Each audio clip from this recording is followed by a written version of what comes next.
reediyoo Afuura Biyyaati.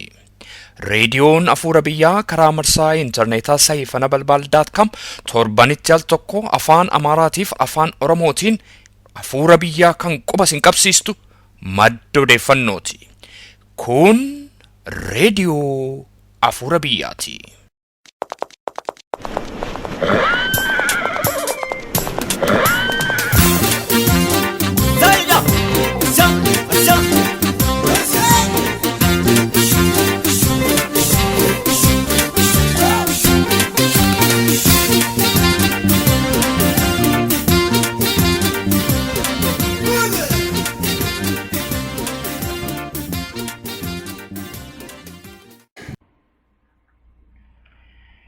Suudaan magaalaa Kaartuum keessatti kan argaman waldaan baqattoota abiddaan akka barbadaa'an taasifamuun isaa beekame. Itti dabalees baqattooti Suudaan Kaartuum keessa jiraatan nageenyi isaanii balaa hamaa keessa jiraachuun isaas hubatamee jira. Mannootii barnootaa, bakka oolmaa ijoolleef mannootiin sagadaa qabeenyaa fi faayidaa baqattoota biyya sana keessa jiraataniif oolu hundinuu akka abiddaan barbadaa'u taasifameera. Haaluma kanaan waldaan warra kiristaanaa kan Arabiffaa, kan warra Nuweer, kan Eertiraa, kan warra Hindii, kan Amaariffaa, kan Oromiffaa hundi isaanii guyyaa saafaatiin abiddaan gubachuun isaanii beekameera. Raadiyoon Afuura Biyyaa Kaartuumitti bilbiluudhaan baqattoota magaalaa sana keessa jiran keessaatiin nama tokko nama maqaansaa akka hin dhaamne gaafate gaaffiif deebii gooteen haala biyya sana keessa jiru akka nuu ibsu gaafatteetti. Manni sagadaa isin jalaati gubachuun isaa dhagahameera. Mee akkaataa akkamitti akka gubate dhaggeeffattoota keenyaaf himuu dandeessu? Kun guyyaa gaafa Apriilii 21 ganama keessaatii masgiidi naannoo Reef jedhamutu labsii labsanii akka namooti hundumtuu gadi ba'anii gara waldaatti gadi ba'anii waldaa kiristaanaa akka gubanii fi labsii labsanii kana booddee uummati gadi yaa'ee akkasumas doozarii ittiin waldaa sana diiganii doozarii lama kan lakkoofsi konkolaataa kan mootummaa irratti barreeffame nama qopheeffatanii guyyaa keessa guyyaa walakkaatti gara waldaa kiristaanaatti bobba'uudhaanii etuu loltuun mootummaa akkasumas humni poolisii naannoo sana jiru waldaa sana seenanii waldaa seenuudhaanii takaan dallaasaa caccabsanii akkasumas manneeti achi keessa jiranii manneeti sagadaa gubuudhaan mi'a achi keessa jiru wasaa caccabsanii akkasumas lammii baqataa Oromoo kan ta'e tokko qabanii reebuudhaan abidda keessallee buusuu yaalanii garuu warratti harkaa ba'ee mana hidhaatti geessanii guyyaa tokko booddee mana hidhaatii ba'ee jiru. Eenyummaa jara mana sagadaa kanatti abidda kaa'ee eenyummaa isaanii beektu maqaatiin beekuu dandeessaniittu? Kuni uummata Sudaanidha. Uummati kun uummatuma naannoo jireenyaanii naannoo jiraachaa turan waggaa dheeraadhaa fi uummata kana wajjin uummata kiristaanaa kana wajjin waggaa dheeraadhaa kan jiraachaa turanidha. Kanaan dura waggaa dheeraadhaa fi nagaan turedha. Walitti bu'iinsa akkasii takka argamee hin beeku. Garuu kuni kaka'umsuma. Haalli ammaa kun loliisa mootummaa kibba Sudaanidhaa fi kaaba Sudaan gidduu jiru kanaan ol qabatee haala ammaa sa'aatii ammaatti yeroo ammaatti gaggeeffamaa jiru. Haa ta'u gaati yommuu abiddi kun mana sagadaa keessanitti qabatu mootummaa Kaartuum warri ittisa abiddaa Kaartuum ibidda kana dhaamsuudhaaf yaalii godhan qabu? Yaalii godhan tokkollee hin jiru. Haala kana sekiriitiin mootummaa naannoo sana turaniiru. Humni addaa poolisiin naannoo sana tureera. Haala kana to'achuu hin danda'u turan garuu akkuma isaan jiranii uummati kun yaa'eeti kana gochuu danda'a jechuudha. Kun labsiin ganamaa ka'ee masgiida irratti labsame. Masgiida sadiitu naannoo sana ture. Ganamaa ka'anii labsanii uummata yaasan jechuudha. Mana sagadaa meeqatu gubame nutti himuu dandeessu? Kan eenyu fa'i? Isaan immoo manni sagadoota kun? manneetiin sagadaa waldaa Evangelical Presbyterian kana keessa jiran waldoota garaagaraa jiraachuudha. Waldootiin baqattootaa illee keessa jira. Waldootiin kan afaan Arabiffaan gaggeeffamu keessa jira. Afaan Nuweeriidhaan kan gaggeeffamu jira. Akkasumas waldaan warra Eertiraa as keessa jira. Waldootiin kan warra Hindii akkasumas jira. Waldaan afaan Oromoodhaan gaggeeffamu as keessa jira. Waldaan afaan Amaariffaadhaan gaggeeffamu illee akkasuma jira. Hunduma isaaniitu gubate naan jettu? Hundumti isaanii kun gubateera. Meeshaan achi keessa jiru meeshaan sound systemiin akkasumas gubateera. Air conditioning waldootii kana keessa jiran hunda isaa caccabsanii akkasumas karabaa manneetii kana keessa jiran hunda isaa diiganii hundumti isaa gubateera. Amma gubachuu irra jiru gubateera jechuudha. Amma kan hafee jiru iskeleetanii mana inni ta'u masaa duwwaatu dhaabbatee jira malee meeshaan achi keessa jiru akkasumallee manni barnootaa daa'immanii kan elementariin kitaabota achi keessa jiru hundi isaa gubateera. Baayibili iskuuliin waldaa achi keessa jira. Baayibili iskuuliitu ture. Baayibili iskuulii sanaa mi'a isaa gadi baasan hunda isaa gubaniiru. Akkasumallee horii achi keessa jiru hunda isaa saamanii jiru jechuudha. Haa ta'u gaati yeroo abiddi kun ka'e isin hoo mootummaa gargaarsa gaafattaniittu poolisiitti yookiin immoo ittisa abiddaa kaartuumiin akka inni abidda kana dhaamsuuf waamicha gootaniif qabdu yookiin immoo gargaarsa gaafattan qabdu? Yeroo kanatti haalli kun haala sodaachisaadha jira. Kun haaluma waloo biyyattii keessa wanta jiruuf haalli yeroo kanatti namoota hundumti isaallee lubbuudhaaf sodaachaa ture jechuudha. Gara manaatti illee akka namooti kun socho'anii manatti illee akka namoota miidhuu danda'an wanta danda'aniif hundumtuu dhokatee mana keessa ture jechuudha. Yeroo kanatti haala sodaachisaa ture jechuudha. Yoo dubbattee ati maa'inni lola kun gara lola amantii jechuudha. Sidaafata dhiyoo kana barsiisee ati kiristaana moo islaamaatiin yoo ta'an kiristaana jennaan rukutamtaa reebamtaa jechuudha. Kanaaf sa'aatii kanatti namni gara kanatti yaalii godhan jiru jechuudha. Sodaa dafaa kan ta'e. Fayyaa ta'aa gaaffii keenyaaf deebii nuu kennuu keessaniif fayyaa ta'aa naannoon keessanii nagaa akka inni ta'u hin abdanna. Egaati Waaqayyo isin wajjin haa ta'u. Ameen baay'ee isin galateeffanna. Hello attam jirtu mee haala yeroo kana rakkoo tokko jira jedhamee dhageenyeerra rakkoon akka jiru godaa Sudaaniiti. Mee nu ibsuu dandeessu wee haala rakkina godaa Sudaanitti uumame kana?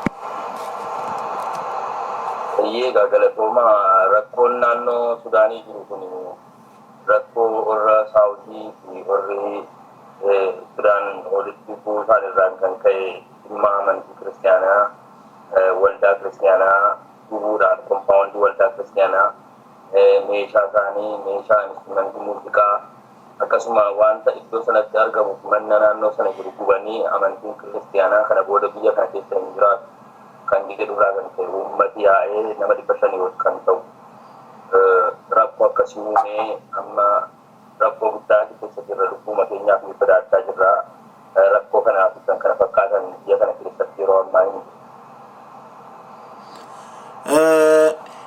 qaami kana godhu kun warra Sudaanotuma moo qaami biraas keessa jira? Kan dhabbate uummatumatu yaa'ee uummatumatu naannoo galaa kan jedhamu safara naannoo uummata nama baay'een isaanii nama 500 ol ta'u ta'anii kana godhanii yeroo isaan kana godhan qaama mootummaa biraan poolisiin uummataas akkasuma waraanni illee ni jira konkolaataa 15 ol kan ta'an waraanni isaan dhaabbatanii ilaalanii kan hundumtu raawwate. Maaltu ta'e amma maaltu ta'e ngubaan immoo insaaman immoo namni du'e jira namni waa ta'e jira. Egaa lubbuudhaan namni miidhame hin jiru garuu namoonni kutaman hin jiru yeroo sanatti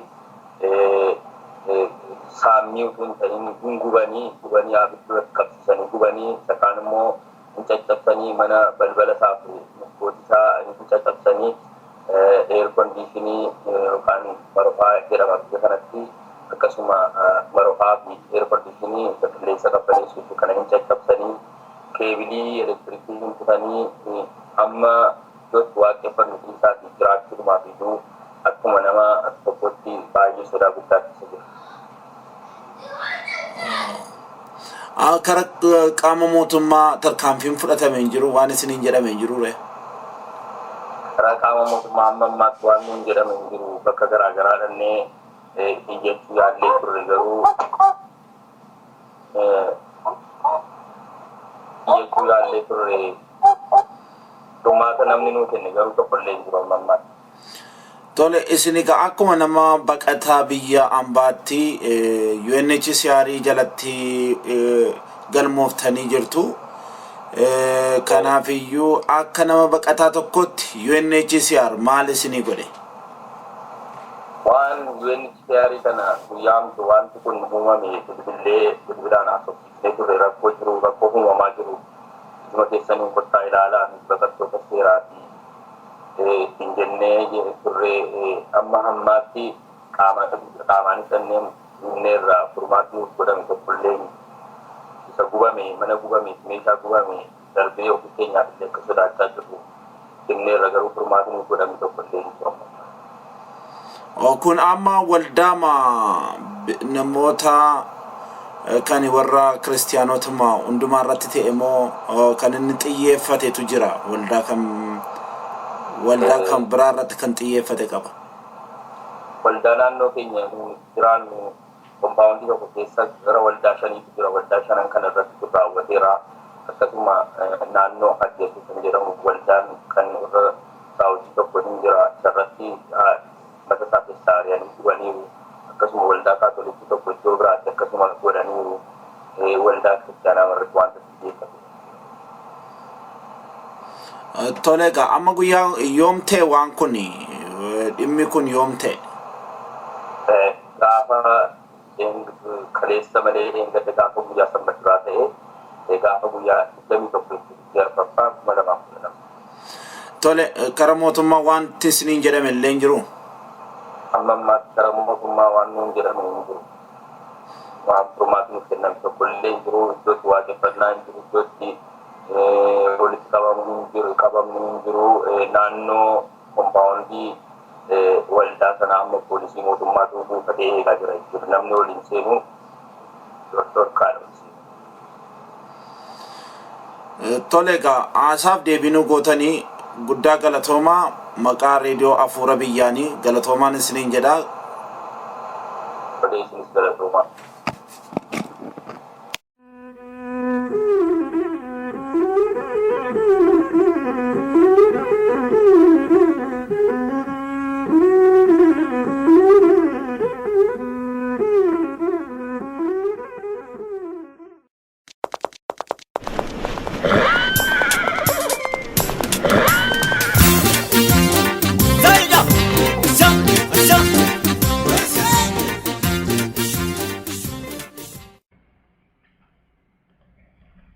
ይህ ራዲዮ አፉረቢያ ነው።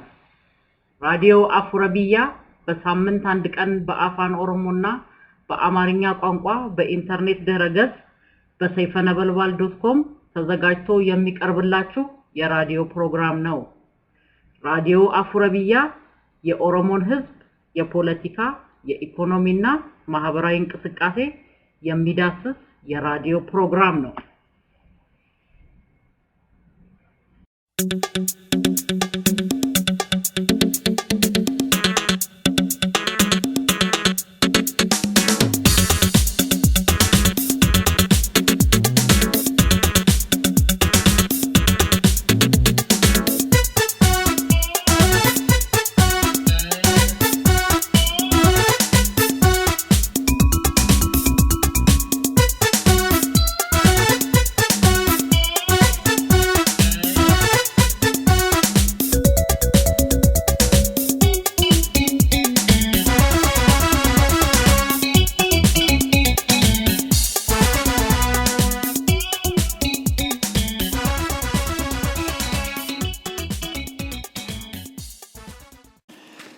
ጤና ይስጥልኝ። ቀጥሎ ዜና እናሰማለን።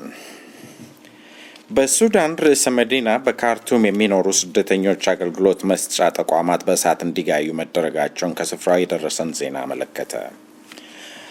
አፕሪል 21 ቀን 2012 አብዛኛው የካርቱም ነዋሪ ለአርብ ጸሎት በየመስጊዱ ተሰብስቧል። ከየመስጊዶቹ የሚሰማውና ከየመስጊዶቹ የድምጽ ማጉያ ለከተማው ነዋሪ እየተለፈፈ ያለው የቁርአን ጥቅስ ወይም መንፈሳዊ ትምህርት ሳይሆን ህዝቡን ለአመጽ የሚቀሰቅስ የሃይማኖት መሪዎች ጥሪ ነበር። ለዚህ አመጽ ኢላማ የሆኑት ግን በዘር መጥፋት ወንጀል የተከሰሱት የሀገሪቷ ባለስልጣናት ሳይሆኑ በሱዳን ርዕሰ መዲና የሚገኙና ለስደተኞች መገልገያ የሚውሉ ተቋማት ነበሩ። ዜናው ለአፉረቢያ ራዲዮ ዝግጅት ክፍል እንደደረሰ የኦሮምኛው ክፍል አዘጋጆች ወደ ሱዳን ካርቱም በመደወል በየስፍራው የነበሩ የአይን ምስክሮችን አነጋግረዋል። እንደ አይን ምስክሮቹ ገለጣ ድርጊቱ ሆን ብሎ የተፈጸመና ለስደተኞች አገልግሎት ይሆን ዘንድ ባሉ ተቋማት ላይ ያነጣጠረ እንደነበረ ለማወቅ ተችሏል። በእሳት ከጋዩት ተቋማት ውስጥ አብያተ ክርስቲያናት፣ ትምህርት ቤቶችና የህፃናት መዋያ ሳይቀር ፖሊስና የጸጥታ ኃይሎች እየተመለከቱ ነበር በእሳት እንዲወድሙ የተደረገው። ከነዚህ መካከል የኑዌር ቤተክርስቲያን፣ የኤርትራ ቤተክርስቲያን፣ የህንድ ቤተክርስቲያን፣ የአማርኛው የኢትዮጵያ ቤተክርስቲያን፣ ትምህርት ቤቶችና የህፃናት መዋያን ጨምሮ በካርቱም የኦሮሞ ቤተክርስቲያን ሁሉም በጠራራ ፀሐይ በእሳት ጋይተው እንዲወድሙና ስደተኞችን በካርቱም አውራ ጎዳና ላይ ሲደበደቡ እንደነበር የአይን ምስክሮች ይናገራሉ። ዓለም አቀፍ የሰብአዊ መብቶችና የስደተኞች መብቶችን በተመለከተ ያደረግነውን ቃለ ምልልስ በአፋን ኦሮሞ ዝግጅታችን ላይ ያገኙታል። ህዝባዊ ወያኔ ሓርነት ትግራይ በኦሮሞ ህዝብ ላይ ላደረሰው ጭፍጨፋና የዘር ፍጅት ለፍርድ መቅረብ አለበት ተባለ። ህዝባዊ ወያኔ ሓርነት ትግራይ የመንግስት ስልጣን በመቆናጠጥ አገሪቷን ከተቆጣጠረበት ጊዜ ጀምሮ ላደረሰው የዘር ፍጅት ወንጀል በዓለም አቀፉ ፍርድ ቤት መቅረብ እንዳለበት የመስኩ ባለሙያዎች ይናገራሉ። እንደ አንድ መንግስት ህዝቦች በሰላም አብረው እንዲኖሩ ያለበትን ኃላፊነት አሽቀንጥሮ በመጣል በኢምፓየሪቷ ህዝቦች መካከል ጥላቻና ብጥብጥ እንዲቀሰቀስ በተለይም ከኦሮሞ ህዝብ ላይ መጠነ ሰፊ የፕሮፓጋንዳ ዘመቻና ቅስቀሳ በመክፈት ሌሎች አናሳ ብሔረሰቦች የኦሮሞን ህዝብ በጥላቻና በጥርጣሬ እንዲመለከቱ ለማድረግ ሌት ተቀን እየሰራ መሆኑ ታውቋል። ይልቁንም ወያኔ በተለያዩ የሀገሪቱ ክፍሎች በቀሰቀሳቸውና ራሱም ተሳታፊ በነበረባቸው ግጭቶች በብዙ ሺህ የሚቆጠሩ ኦሮሞዎችን የዘር ጥረጋ አይነት ፍጅት በማካሄድ ለብዙዎቹ የህይወት መቀጠፍና የንብረት ውድመት በኃላፊነት እንደሚጠየቅ ይታወቃል። በወተር የኦሮሞ ዜጎች ላይ የተፈጸመው የጅምላ ጭፍጨፋ በበደኖ፣ በሲግሞ፣ በሐረርጌ በተለያዩ አካባቢዎች በበርካታ ዜጎች ከኋላ ቤት ተዘግቶ በእሳት እንዲጋዩ የተደረገባቸውን ሁኔታዎች የኦሮሞን ህዝብ በሃይማኖት በመከፋፈል የፈጸመውን ድርጊት ዊክሊክ ማጋለጡ የሚታወቅ ሲሆን በተለይም ደግሞ ለዘመናት በሰላም አብሮ የኖሩትን አጎራባች ህዝቦች በማጋጨት ደም እንዲቃቡ አድርጓል። በተለይም በአርባ ጉጉ ለበርካታ ኦሮሞዎች የጅምላ ጭፍጨፋ ወያኔ ተጠያቂ ነው። በስፍራው የነበሩት የአይን ምስክር መምህር ቆሞስ አባኒ ቆድሞስ አስፋ ወልደ ሚካኤል የሀብሮ ተወላጅ የሆኑ ግለሰብ ለአንድ የዜና አውታር በሰጡት መግለጫ በአርባ ጉጉ ግጭት ያለቀው ኦሮሞ መሆኑንና ይህም የሆነው ወያኔ ኦነግ ወደሚቆጣጠረው ስፍራ ከገባች በኋላ መሆኑን ግለሰቡ ገልጸዋል። እስከዚያው ጊዜ ድረስ ይላሉ ግለሰቡ፣ እስከዚያው ጊዜ ድረስ ህዝቡና ኦነግ በሰላም ይኖር እንደነበር ከገለጹ በኋላ የችግሩ ጠንሳሽና ተንኳሽ ግን ወያኔ እንደሆነ ይገልጣሉ። በወቅቱ የኦነግ ሰራዊት በአርባ ጉጉ ላይ አለመኖሩ ይታወቃል። ይህንና ይህን በመሳሰሉ የሰብአዊ መብት ጉዳዮች ላይ ባለሙያ አነጋግረናል። በኦሮምኛው ክፍል ይከታተሉ።